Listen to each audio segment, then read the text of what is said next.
हमने तो शहादतें देखी हैं, हमने तो खून दिया है। इन लोगों ने तो हमेशा शहीदों का सौदा किया है। कारगिल में कारगिल का सौदा मैंने किया था। तो इनको शोहदा से क्या लेना देना है? मरियम तो बड़ी दूर की बात है। नवाज शरीफ भी अगर सनम के मुकाबले में इलेक्शन लड़ेगा तो उसकी भी जमानत जब्त हो जाएगी। मेरी बेटी जो सनम है, वो अपनी रियल लाइफ में कभी 22 टेम्परेचर से ज्यादा टेम्परेचर में नहीं रही। वो घर से कहीं जाती थी तो घर आने से पहले अपने फोन करके कहती थी कि मेरे कमरे का एसी चलाओ और फिर मैं आऊंगी। और वो आधे दर्द की मरीजा है, उसको आधे सर का दर्द होता है। मैंने 1986 में पीपल्स पार्टी को ज्वाइन किया था। मैं आज तक पीपल्स पार्टी के साथ हूँ। पार्टी ने 2007 से 2013 तक बूट पॉलिश करके देख लिए थे। उसके बाद पंजाब में पीपल्स पार्टी की पोजीशन ये है कि पीपल्स पार्टी के पास कोई अच्छा कैंडिडेट अवेलेबल नहीं है। नून लीग की सारी सियासत जो है वो बूट पॉलिशिंग की सियासत रही है।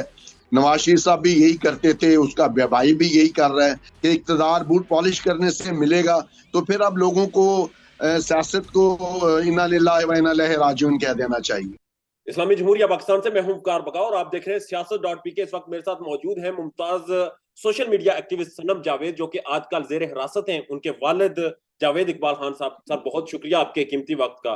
जावेद साहब, आपकी बेटी को जेर हिरासत रखा गया है, वो सोशल मीडिया एक्टिविस्ट थी, जुर्म क्या था उनका? एक्चुअली वो अपना एक यूट्यूब चैनल चलाती हैं जिसका नाम है आफ्टर शॉक। और उसमें वो असल में इमरान खान साहब जो हैं उनकी फॉलोअर्स में से हैं, उनको पसंद करती हैं, उनकी सियासत को पसंद करती हैं।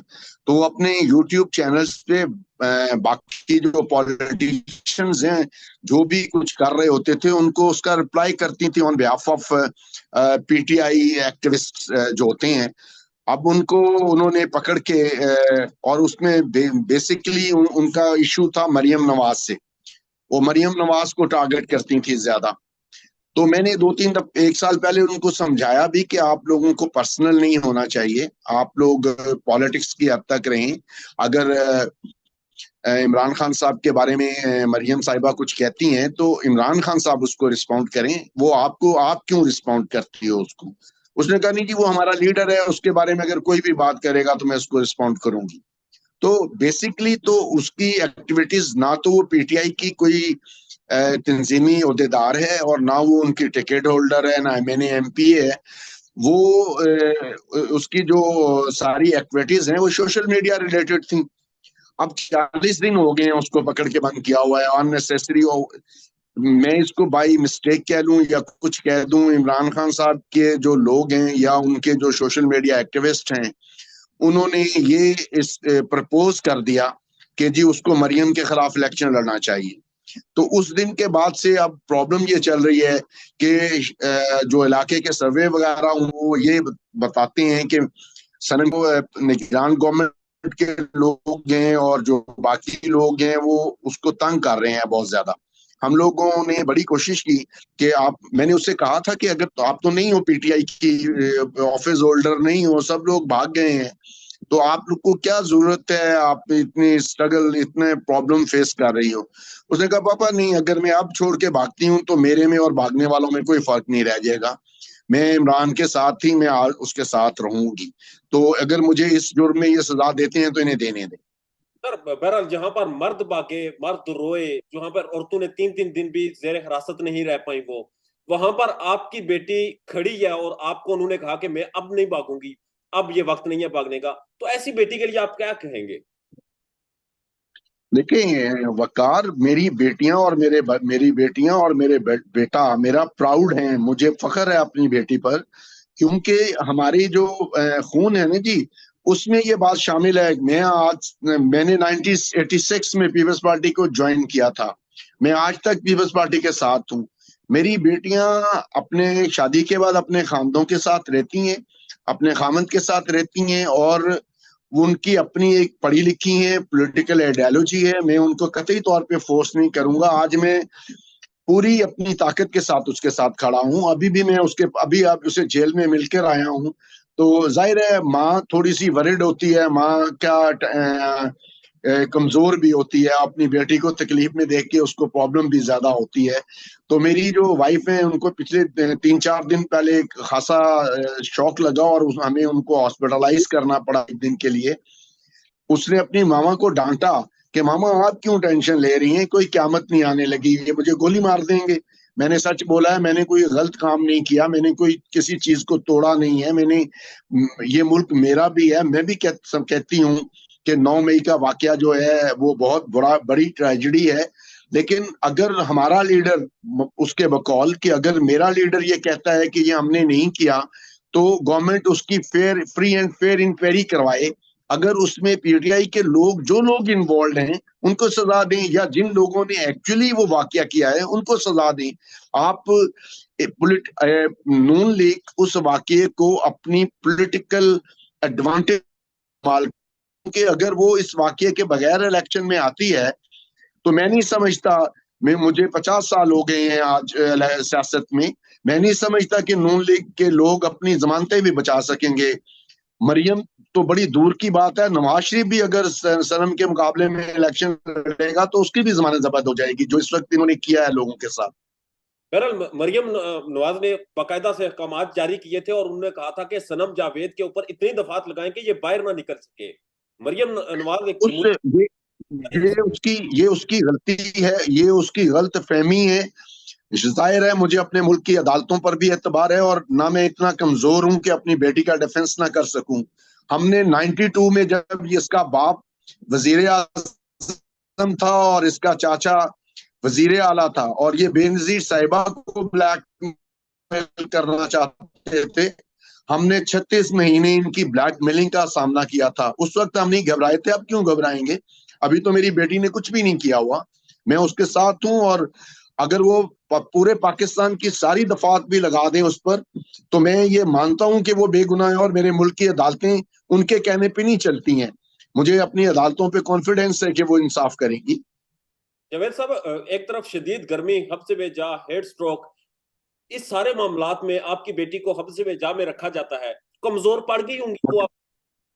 नहीं, बिल्कुल वकार, मेरे लिए ये बात शॉकिंग है कि मेरी बेटी जो सनम है, वो अपनी रियल लाइफ में कभी 22 टेम्परेचर से ज्यादा टेम्परेचर में नहीं रही। वो घर से कहीं जाती थी तो घर आने से पहले अपने फोन करके कहती थी कि मेरे कमरे का एसी चलाओ और फिर मैं आऊंगी। और वो आधे दर्द की मरीजा है, उसको आधे सर का दर्द होता है। हमने उसे ढेर सारी मेडिसिन और सारा कुछ दे के भेजा। लेकिन मेरे लिए आज ये सरप्राइजिंग है कि वो 40 दिन में अपने तमाम साथी जो उसके गिरफ्तार हुई हैं, साथी उसकी एमपीएस, एमएनएस या उस पीटीआई की सपोर्टर्स, वो उनको हौसला दे रही होती है। और मेरे लिए ये बहुत खुशी की बात हुई है कि उसको 40 दिन में किसी किस्म की कोई डिप्रेशन या किसी किस्म का कोई सर दर्द या कोई प्रॉब्लम नहीं हुई।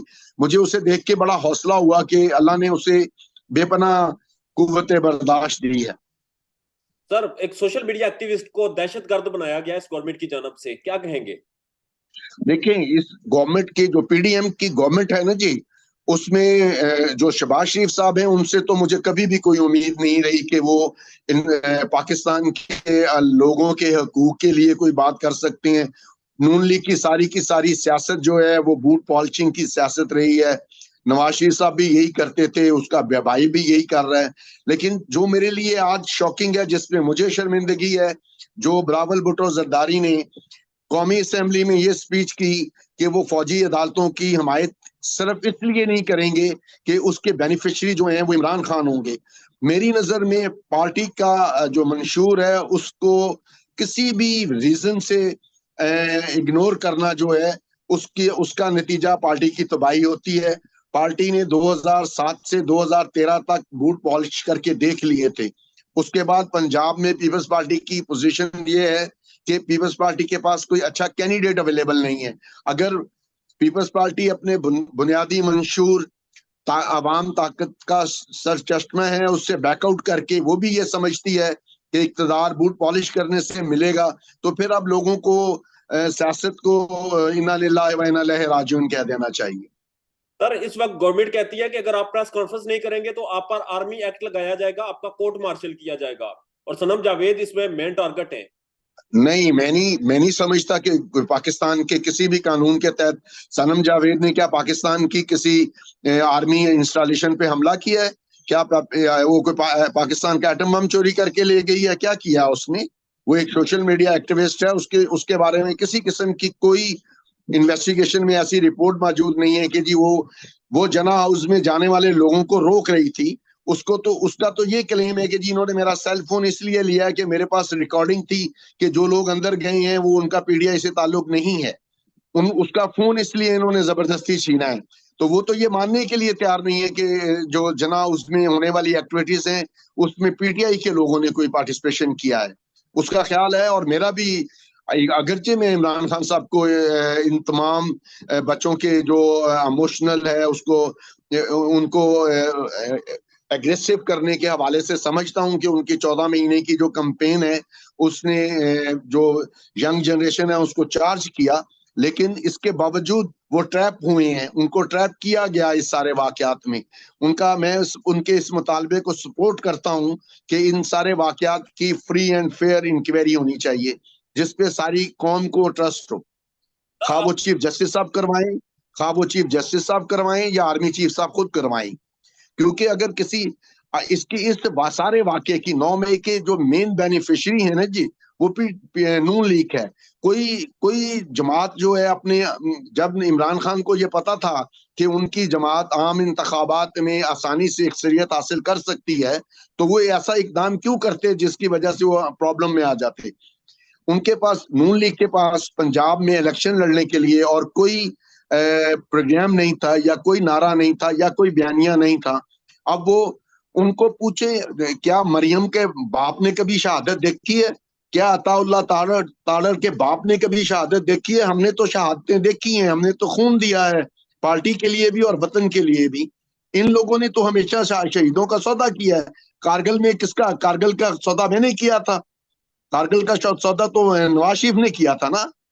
तो इनको सौदा से क्या लेना देना है? इनको एक बयानिया चाहिए था जो इन्होंने क्रिएट किया है।